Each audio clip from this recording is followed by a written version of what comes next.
Saya yakin kalian semuanya baik-baik saja. Ada teman di sini. Namanya Mike. Wah, coba kita tanya Mike deh. Mike, bagaimana kabarnya hari ini, Mike? Yang keras dong, bagaimana kabarnya? Oh, baik. Kalau baik itu tunjuk gimana? Jempol. Coba ya. Bagaimana kabarnya? Baik. Wah, senang sekali ya kalau Mike dalam keadaan baik-baik saja. Dan tentu semua harapan Loso, semua kalian yang ada di rumah itu juga baik-baik. Nah, hari ini kita mau beribadah pada Tuhan ya Mike ya. Mike rindu sekolah minggu enggak? Kangen sama sekolah minggu enggak?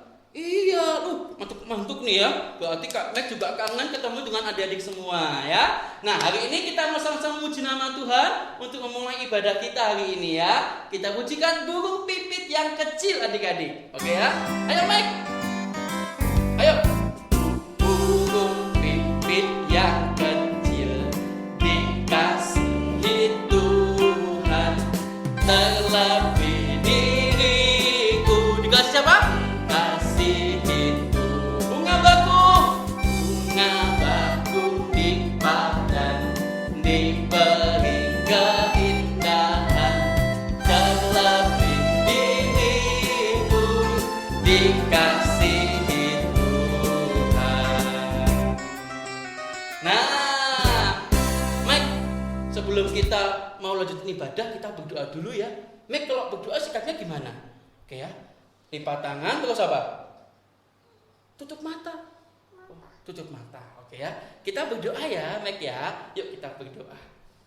Tuhan Yesus, terima kasih. Pagi ini kami boleh beribadah pada Tuhan. Saat ini kami serahkan ibadah kami ya Tuhan. Tuhan pimpin, Tuhan sertai. Dalam nama Tuhan Yesus kami berdoa. Amin. Mike, ini kan sudah ndak hujan ya Mike ya? Iya, ndak hujan kan ya? Mike suka hujan-hujan ndak? Enggak ya? Wah, pinter Mike. Nah, kalau pagi itu biasanya Mike lihat apa di langit? Ada apa? Matahari, pintar sekali. Matahari itu terbitnya sebelah mana sih? Timur atau barat? Oh, sebelah timur. Iya. Nah, hari ini sebelum kita belajar firman Tuhan, Mike, kita mau menyanyikan pujian dari terbit apa? Matahari. Oke ya? Yuk kita nyanyi sama-sama ya, Mike ya. Oke.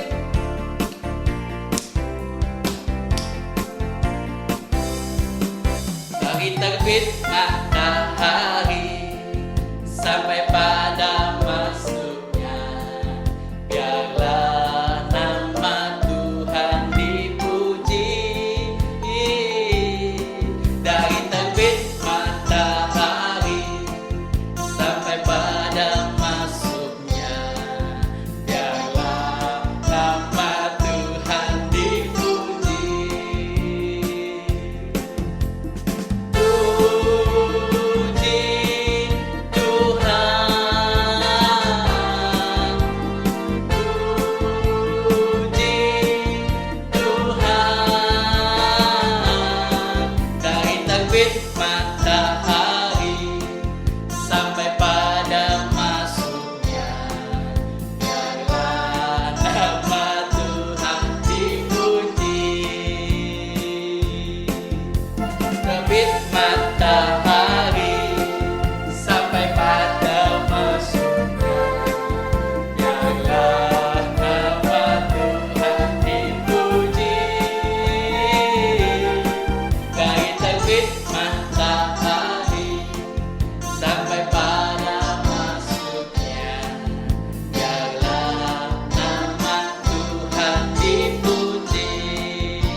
Selamat pagi adik-adik.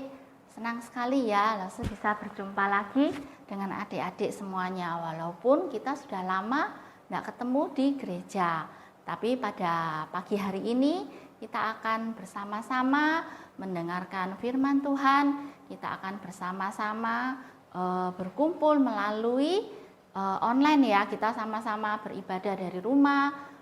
Kita akan mendengarkan firman Tuhan. Tapi sebelumnya kita akan berdoa dulu ya. Mari kita sama-sama untuk berdoa. Tuhan Yesus, terima kasih karena berkat-berkat-Mu kepada kami sepanjang minggu ini. Tuhan, pada saat ini kami mau bersama-sama untuk mendengarkan firman Tuhan. Tolong setiap kami supaya kami dapat mengerti akan kebenaran firman Tuhan. Terima kasih. Dalam nama Tuhan Yesus kami berdoa dan mengucap syukur. Amin.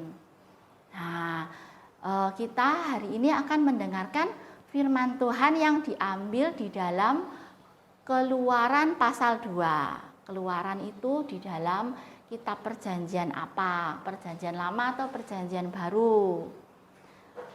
Apa? Ya, betul sekali ya, dalam kitab perjanjian lama.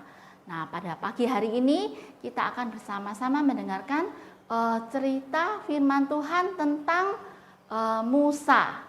Nah, tentang Musa ya. Musa pada saat kecil dia tinggal di istana Firaun. Nah, dia dibesarkan oleh seorang putri Firaun. Tetapi walaupun Musa adalah tinggal di dalam istana Firaun, tetapi Musa itu mengetahui bahwa sebenarnya dia itu bukan bangsa Mesir.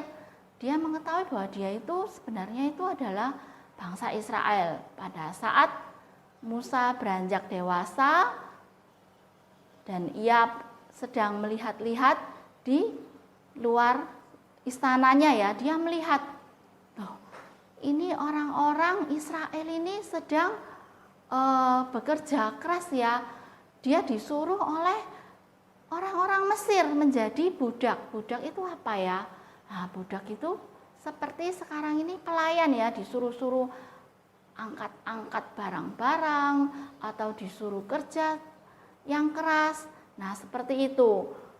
Nah, Musa melihat penderitaan bangsanya sendiri, tetapi dia juga tidak bisa berbuat apa-apa. Kenapa? Karena dia juga melihat ya bahwa kalau aku membela bangsa Israel nanti bagaimana.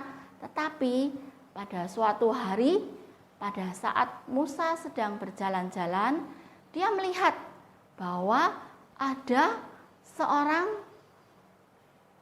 Israel, dia sedang dipukuli oleh orang Mesir. Nah, sehingga Musa itu marah ya. Kenapa dia marah? Karena dia melihat ini tidak adil karena orang-orang Israel itu dipukuli oleh bangsa Mesir. Nah, lalu Musa dengan berani dia membunuh orang Mesir itu. Ketika Musa menyadari bahwa dia sudah bersalah ya, sudah membunuh orang Mesir, dia berlari dan berlari sejauh mungkin. Dari pagi dia berlari, malam pun dia hanya istirahat sejenak, lalu dia berlari lagi. Dia ingin pergi sejauh mungkin dari Mesir supaya tidak dikejar oleh tentara Mesir. Nah, pada sesampainya Musa di suatu tempat yang sudah jauh ya dari Mesir. Nah, yaitu suatu tempat yang namanya Midian. Nah, sesampainya Musa di sana, dia melihat ada gembala. Gembala itu apa? Ada yang tahu? Nah, gembala itu adalah orang yang menggembalakan domba-domba ya, itu disebut gembala. Nah, pada saat Musa sampai di Midian, dia melihat ada gembala-gembala, tetapi gembala-gembalanya itu cewek. Nah, gembala-gembalanya sedang menggembalakan domba-dombanya.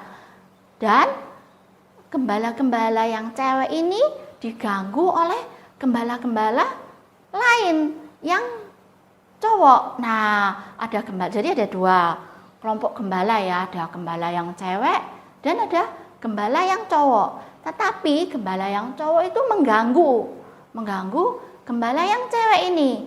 Nah, melihat itu Musa membela ya, dia membela gembala yang diganggu itu.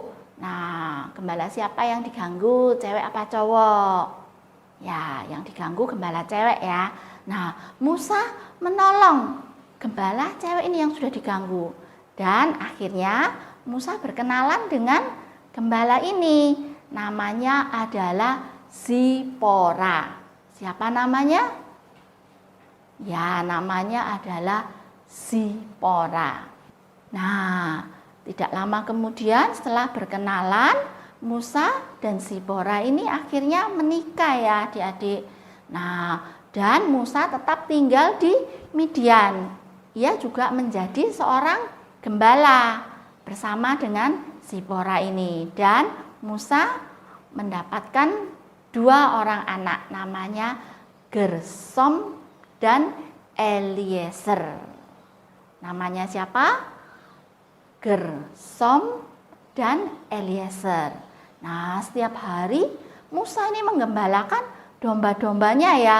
Dia menggembalakan domba-dombanya ke arah yang banyak yang rumputnya yang segar-segar. Supaya apa? Supaya domba-dombanya itu bisa makan dengan kenyang. Nah, tetapi pada suatu hari ketika Musa sedang menggembalakan domba-dombanya, dia melihat ada sesuatu kok seperti api ya. Apa ya itu ya? Lalu Musa mendekati. Nah, mendekati yang seperti api itu apa ya? Oh, ternyata semak yang terbakar. Nah, semak itu apa? Semak itu seperti rumput-rumput yang kering gitu ya. Nah, itu terbakar. Musa melihat, loh, ternyata ada yang terbakar. Tetapi Musa tidak tahu adik-adik bahwa semak yang terbakar itu adalah Tuhan yang menyatakan dirinya melalui semak yang terbakar itu.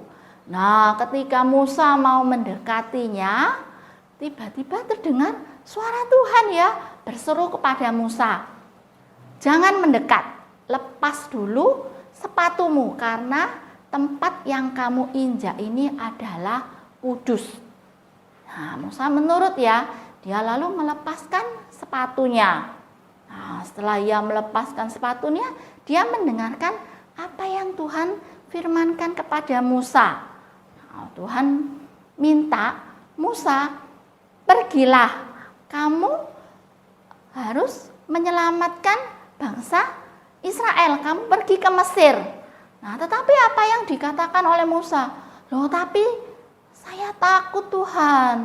Saya ini enggak pinter ngomong.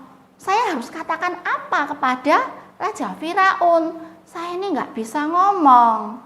Tetapi apa jawab Tuhan? "Jangan takut, nanti yang akan menemanimu adalah Harun." Nah, dia akan menemani Musa untuk menghadap Raja Firaun. Untuk apa? Untuk membebaskan bangsa Israel dari Mesir. Nah, tetapi apa yang dikatakan Musa lagi? Dia bilang, "Loh, tapi aku tidak punya kuasa Tuhan." Apa yang dikatakan Tuhan lagi kepada Musa?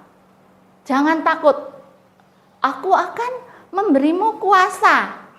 Nah, apa yang diberikan oleh Tuhan kepada Musa? Kuasa apa yang diberikan Tuhan kepada Musa? Nah, ada 2 kuasa Tuhan yang diberikan kepada Musa ya. Yang pertama, kuasa adalah tongkat menjadi ular. Nah, Musa kan seorang gembala ya. Dia mempunyai tongkat. Tongkat untuk apa? Untuk menggembala. Nah, tongkatnya itu berubah menjadi ular. Nah, kuasa yang kedua yang ditunjukkan Tuhan kepada Musa adalah bahwa tangannya itu tiba-tiba kena penyakit kusta. Nah, tetapi setelah itu Tuhan pulihkan kembali tangan Musa yang ada penyakit kustanya itu. Nah, itu adalah 2 kuasa Tuhan yang ditunjukkan kepada Musa. Setelah itu Musa kira-kira berangkat atau enggak ya, taat atau enggak kepada Tuhan. Nah, Musa taat ya kepada Tuhan ya. Musa dan Harun mereka berangkat ke Mesir. Untuk apa? Untuk membebaskan bangsa Israel dari Mesir. Dan Musa ditemani oleh kakaknya Harun yang pintar ngomong itu. Nah, sesampainya di Mesir, Musa dan Harun ini menemui Raja Firaun. Nah, Harun ngomong kepada Raja Firaun ya, dia meminta supaya bangsa Israel itu dibebaskan dari Mesir supaya mereka berdua bisa membawa keluar bangsa Israel itu dari Mesir. Tetapi Firaun tidak begitu saja ya, dia melepaskan bangsa Israel. Raja Firaun tidak mau lepaskan bangsa Israel begitu saja. Lalu Harun menunjukkan kuasa Tuhan. Dengan apa? Dia melemparkan tongkatnya itu. Nah, setelah tongkat dilemparkan, apa yang terjadi? Tongkat Harun berubah menjadi ular ya adik-adik ya. Tongkat Harun berubah menjadi ular. Tetapi Firaun juga tidak melepaskan bangsa Israel begitu saja. Raja Firaun memanggil apa? Memanggil tukang-tukang sihir yang ada di Mesir. Ayo tukang sihir. Ayo tunjukkan bahwa kamu juga bisa. Nah, pada saat itu tukang-tukang sihir juga mengambil tongkat dan berubah menjadi ular juga. Sama seperti yang dilakukan oleh Harun. Nah, Firaun bilang apa? Nah, kami juga bisa melakukan seperti itu. Kami juga bisa merubah tongkat menjadi ular. Apa hebatnya? Nah, tetapi apa yang terjadi adik-adik? Tongkat Harun yang berubah menjadi ular itu mendekati tongkat-tongkat tukang-tukang sihir Raja Firaun ya. Nah, dan apa yang terjadi? Tongkat-tongkat dari tukang sihir Raja Firaun itu dimakan semua oleh ular yang dari tongkatnya Harun itu. Nah, Raja Firaun kaget ya, loh, bisa seperti itu. Tetapi walaupun sudah seperti itu, Raja Firaun tetap tidak mau melepaskan bangsa Israel. Nah, Raja Firaun belum tahu ya bagaimana kalau Tuhan marah. Nah, dari firman Tuhan ini kita bisa belajar bersama-sama ya adik-adik ya, bahwa apa? Tuhan berkata kepada Musa, jangan takut, Tuhan akan menyertai Musa. Walaupun Musa merasa dia tidak bisa apa-apa, dia tidak mempunyai kuasa apa-apa, tetapi Tuhan sudah mengatakan kepada Musa, jangan takut. Nah, demikian juga dengan kita sebagai anak-anak Tuhan. Kita juga tidak usah takut akan apa yang akan terjadi. Karena apa? Karena Tuhan selalu menyertai kita.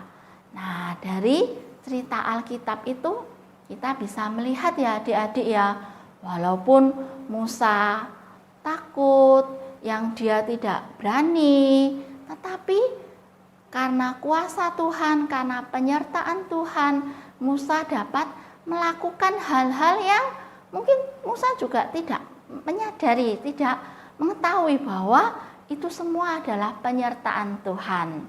Nah, demikian firman Tuhan pada hari ini ya. Nah, saya berharap kalian juga bisa belajar seperti Musa dan Harun. Tetap bersandar kepada Tuhan. Walaupun takut, tetapi kita bisa ingat bahwa Tuhan tetap akan menyertai Musa. Sama seperti Tuhan menyertai Musa, Tuhan juga pasti akan menyertai kita. Nah, sebelum kita berdoa, saya mau tanya dulu, siapa yang di sini pernah merasa takut? Takut akan apa? Nah, kalau ada adik-adik yang merasa takut, kita akan sama-sama berdoa ya.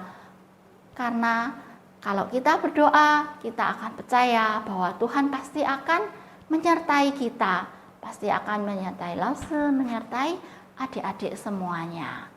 Nah, mari kita berdoa ya. Tuhan Yesus, terima kasih karena Tuhan sudah menyertai kami. Kami dapat mendengarkan firman Tuhan. Ajari kami Tuhan, supaya kami pun dapat belajar seperti Musa yang percaya dan berserah kepada Tuhan. Karena kami percaya bahwa Tuhan akan menyertai kami ketika kami takut, ketika kami sedih, Tuhan akan menyertai kami. Terima kasih Tuhan, dalam nama Tuhan Yesus kami berdoa dan mengucap syukur. Amin. Nah adik-adik, kita sudah belajar firman Tuhan, sudah muji nama Tuhan. Nah, Lause pesan ya sama orang tua, bantu anak-anaknya untuk mempersembahkan persembahannya di nomor rekening di bawah ini atau di barcode di bawah ini. Nah, hari ini kita sudah selesai ibadah kita, Mike. Mike pesan apa? Tetap sehat dan semangat. Oke, good job ya. Oke, sampai ketemu minggu depan. Tuhan Yesus memberkati. Oke, God bless. Dadah. Dadah. Dadah. Dadah. Dadah. Dadah. Dadah.